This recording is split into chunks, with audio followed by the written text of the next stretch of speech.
Thank you for joining and welcome to today's webinar, the third in our educational series. Today we're talking about the material science that represents the foundation of our unique solution. My name is Greg Donald and I'm your host today. I've been with RIZE for almost 2 years and I lead our efforts in the academic market.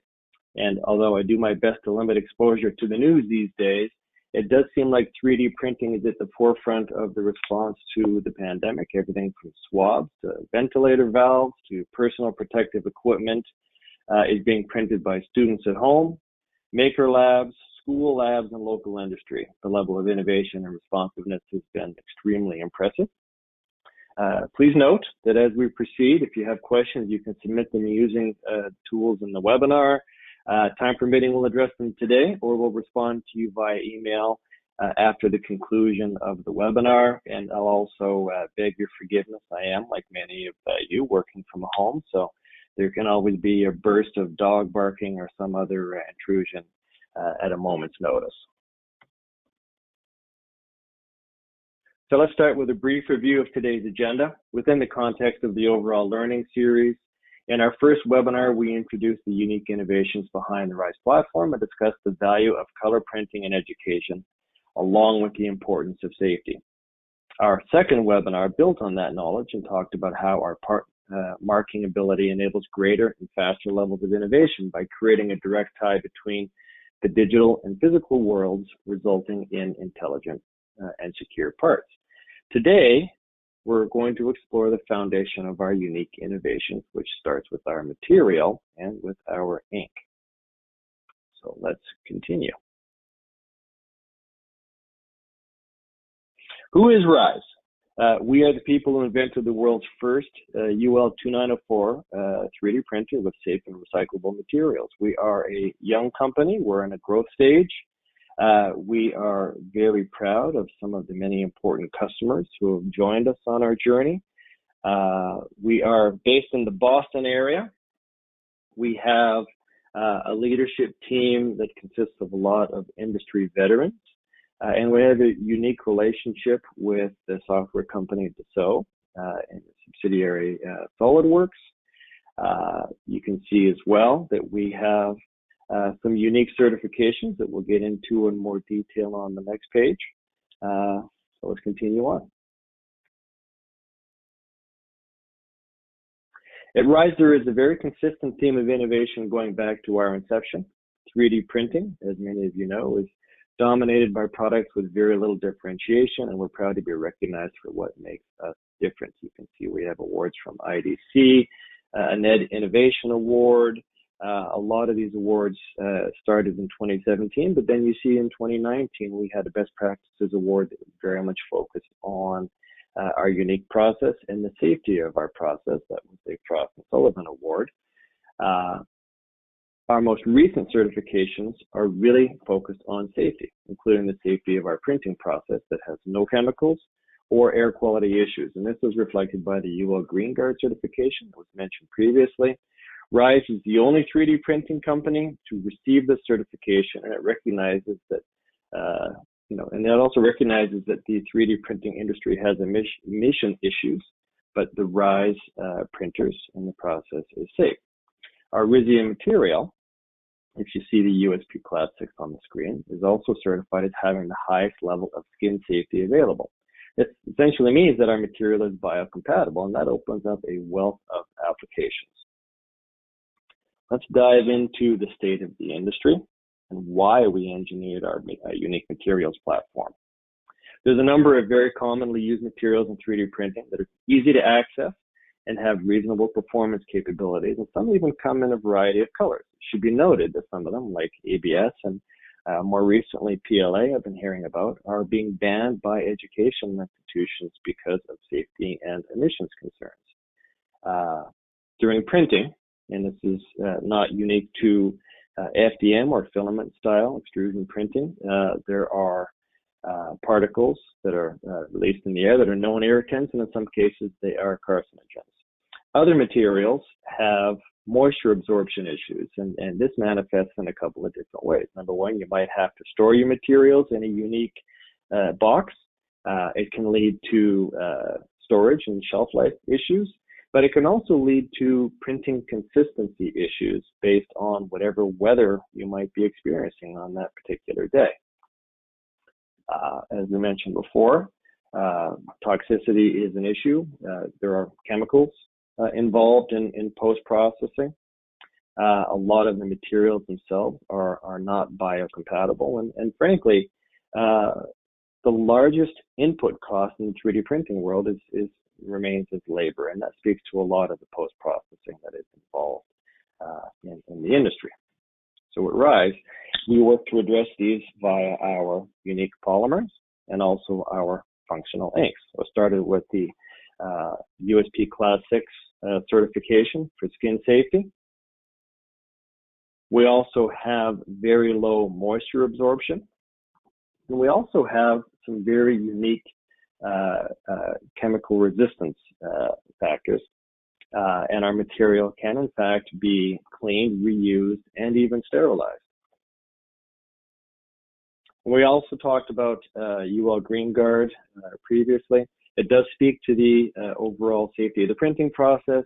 It is safe for the end user to be in the same room as the machine, and there is no need for ventilation or filtration.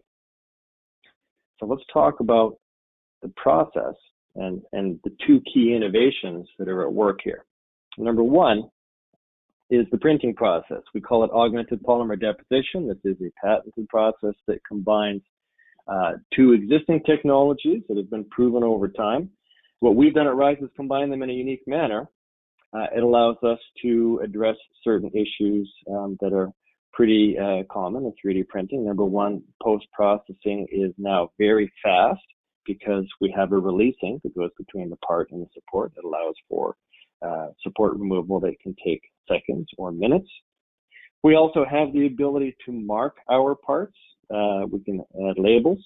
We can add QR codes, and this opens up a wealth of possibilities, and that leads to the intelligent parts that were mentioned previously. We also have the ability with an extrusion style printer to create vibrant full color parts. So that speaks to the process. That's a combination of the two. They work together. The material science platform has that skin safety and the moisture and chemical resistance and the green guard. But I think it's important to take a step back because in many instances, developers start with existing printer technology and existing materials and then attempt to make incremental innovations to the market. Our approach was to start with a series of goals and to then develop and introduce new material that aligned with our goals while innovating the printing process. And this clarity of purpose has led to some more impactful innovations. Let's talk about one of our newest materials, and that is the carbon composite. The beauty of carbon composite materials in a general sense is that you get a very nice strength to weight ratio. And that is also true of our parts. So you can see here some of the measurements for tensile strength, comparing starting with our glass field material on the left, which is coming out in July, Rizium Carbon, which is out, our standard Rizium 1, and then it compares to other industry materials like PLA, ABS, and nylon.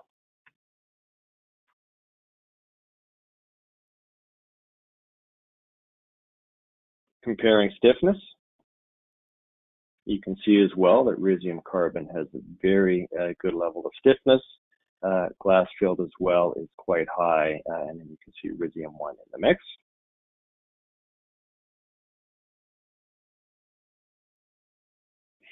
And finally, this really enables the ability to print some complex geometries.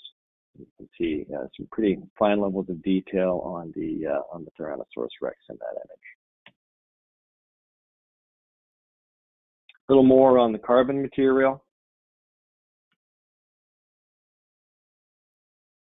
You do have the ability to print with proper design work assemblies because the release ink can help to separate parts that have been printed.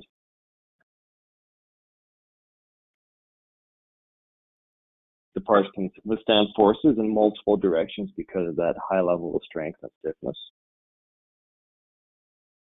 You can also, and you can see it in the image here, handle some complex and curved surfaces. And finally, you have the ability to print some pretty thin walls. Moving on, let's talk a bit more about durability. So we have a pipe clamp fixture here. This is a mix of our standard Rizium. You see it in white, but the darker material is our carbon material. This is where the moisture resistance really comes into play, because you don't have to worry about degradation over time as well. You do have as well chemical resistance, and it's worth pausing here, because you can see here that there are acids and bases and polar solvents to which we are highly resistant. We have a pharmaceutical company that has a patented process focused on our material, because we have extremely high levels of chemical resistance. And we also want to note that we are not suitable for long exposure to hydrocarbons. Essentially, our Achilles heel would be oils and a lot of the petroleum products. And finally, we do have a good level of UV resistance on our printed parts. Let's talk a little bit more about safety. And safety really starts with the original goals that drove our founder, Eugene Giller. During a previous stage of his career, he worked on a full color technology that used powder as the base material. The powder got everywhere. He'd come home in his hair, on his clothes. He was concerned about how much was getting into his lungs. And the parts were also exceptionally fragile. So they was really only useful for design validation. There was no ability to print and create functional prototypes. Any of these parts, if dropped, would literally break into 1,000 pieces. So in founding RIZE, Eugene wanted to create a safe and clean technology that produced strong and functional parts. And it starts with the polymer that Eugene chose. But I would also cite that the air quality that we've been discussing really comes from the temperature at which we extrude. So the material does not start to decompose until 400 degrees Celsius, but we extrude at 275 degrees Celsius, which puts us very much in the safe zone. We've also talked about the biocompatibility of the material. You don't have to worry about handling it. And we have people who are using the material for surgical guides as well, because it can be sterilized. And for recyclability, any waste material can actually go right into the recycle bin. The material has a recyclability number of 7. So it goes without saying that we've definitely reached the eye chart portion of today's webinar. I'll spare you the details. I'd be happy to send any information that you request as we're going through here. But I will simply say that our standard base material, and all of these materials, the filaments are based on the same cycloolefin polymer. Starts with Rizium 1, and then we have Rizium carbon, which gives that high level of stiffness. That's the carbon composite. Glass fiber. You have seen images of it already. It is coming in July.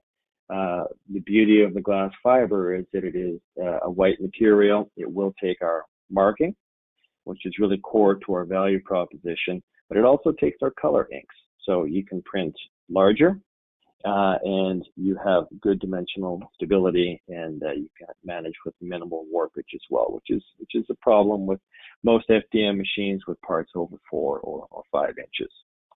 Rizium ST is semi-translucent or semi-transparent. It's really what we've done for color parts. We've pulled some of the white pigment out of our standard Rizium. It allows the colors to be much more vibrant. For our new line of printers that are just in the process of being announced, we created a unique support material. They use a dual extrusion process, so the second extruder will place the support material on the part. And then finally, the inks that we have talked about as well. We have the release ink, the marking ink, and then we have CMYK for color. I'm going to pause here for a moment. I'd be remiss if I did not discuss our response to the pandemic. Although our office was closed, we sent printers and material home with our engineering team. They were able to safely operate their machines without any concerns about air quality. And what we learned, when we learned about the shortage of personal protective equipment, or PPE, the team investigated a range of options for how we might help. Given the design issues with masks, we settled on building frames, largely settled on frames for face shield. The advantages of our design and material was reflected in the feedback that we received from the healthcare workers that were helped. The material is durable, has a low moisture absorption, and can be sterilized and reused. So we personalized frames with the names of professionals, and then we were able to actually print sterilization instructions directly on the part. So we're very proud of this. We were able to assist a little bit in the face of some considerable supply chain issues, and then we continue to help as needed. So we touched on this briefly. This smart spaces, I prefer to really frame this as the ability to print intelligent parts. A smart space is defined as a physical or digital environment in which humans and technology-enabled systems interact in increasingly open, connected, coordinated, and intelligent ecosystems. So if you look at the image on the left side of the screen, we're seeing the benefits of our innovations in action. The printer is in the same room as the designer operator, along with their computer and their design tools. There's no need for ventilation or air filtration. We have the ability to add marking to parts, including the QR codes, and this enables that secure connection between the physical and digital worlds. And I will show you now exactly what the post-processing looks like. You can see our part on the left. The wrap comes off easily. The supports are coming off. Typically, you see soluble supports on a lot of FDM machines. So the resulting difference in a practical sense is you're saving time, you're saving the cost of acquisition for these solvents, and you're saving the cost of disposal when the solvents have reached their point of the end point of their lifespan. So when you want to talk about intelligent models, certainly within the context of life sciences, this is via our functional inks, you can see where a scan from a patient includes labels with unique patient data embedded, and the color is being used to communicate varying levels of bone density, which is crucial for the surgeon when planning operations. So again, strong, durable parts. We have the digital and physical twin here, and we have the very unique patient data, which is literally embedded inside the part because the marking goes between the layers and projects from just beneath the surface.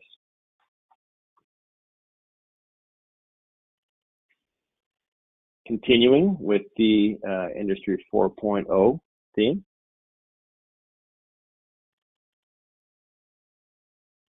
You can see the design software on the left side of the screen. In this case, we are designing the frame for a drone. That CAD file output then goes into our slicer software, and within a few clicks, you're able to print. And since our technology represents a hybrid between extrusion and inkjetting, we're able to add marking to the parts. And in this case, the marking represents all of the data behind the design. So if you follow the image on the right-hand side, you can simply, using your phone, scan that QR code, and then you pull all of the data behind that part. So that is all embedded within the part. See who the designer is, see the material, you see which iteration of the design. It is all built into the part now.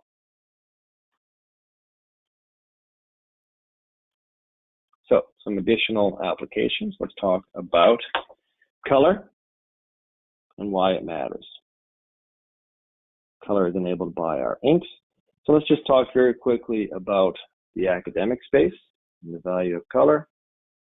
Using our relief map as an example, you see the physical properties, you see the marking clearly represented, very helpful from a learning standpoint. It's also a great way of differentiating. And the topographical map, it's funny, I do remember trips in the past where you decide to go from A to B, only to discover there's hills in the middle that you wouldn't be able to see on a 2D map. So that's certainly the value of the topography. In life sciences, this is again extremely valuable, right? The color in this case represents different areas of bone density, right, which is very helpful for the surgeon figuring out where they want to cut or drill. It also indicates unique structure and fit and provides an enhanced view. It's always nice to look at these images on a computer screen, but I think it's even better if you're looking at them in your hand and can turn them around. It's also helpful in terms of communicating directly with the patient.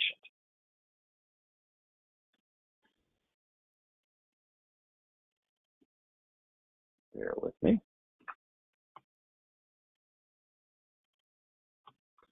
And in an industrial application. So in this case, marking takes the place of color. There are a lot of these examples, but you're able to use the marking for quality inspection fixtures. It also enables assembly instructions to be built right into the part. Helps with differentiating. You can see unique form and fit structures.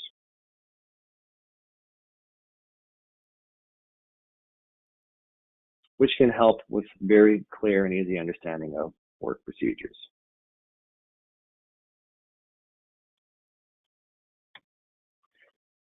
So we talked about and we mentioned the value of RIZE in education. And I think it's just important to take a quick step back and talk about what value means. And it is the regard that something is held to deserve, the importance, the worth, or the usefulness of something.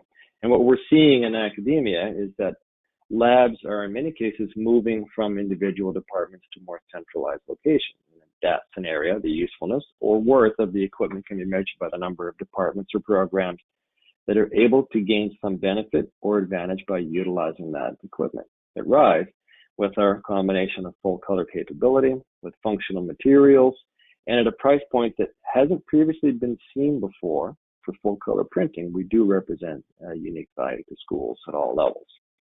All of this functionality starts with the unique filament and the unique ink developed by our founder. And if you look here, you can see some of these different advantages with the colors and the composites. And some of the applications for design validation, the use cases enabled by biocompatible materials, the fact that the material can be used for functional prototyping. And what we've been seeing and what we've been learning is color is something that is in demand across entire campuses. One of the most recent inquiries that we had was from a math department wanting to print some of their equations. Business and marketing is able to use these tools for prototyping and entrepreneurship programs, anthropology, all of these. There's a lot of standard and traditional programs, but we're seeing, because of color, a much wider range of application. So I hope this information has been compelling. If you have any questions, I'll check to see if any have been submitted so far. And otherwise, my name is Greg Donald, as I said. My email address is on the screen along with my phone number. So I'm just going to try to have a peek here and see if we have any questions submitted so far. I don't see any yet. So I'll thank everybody for joining. Carol, I believe we can end the webinar at this point in time. And again, I want to thank everybody for your time and your attention. Very much appreciated. Thanks so much.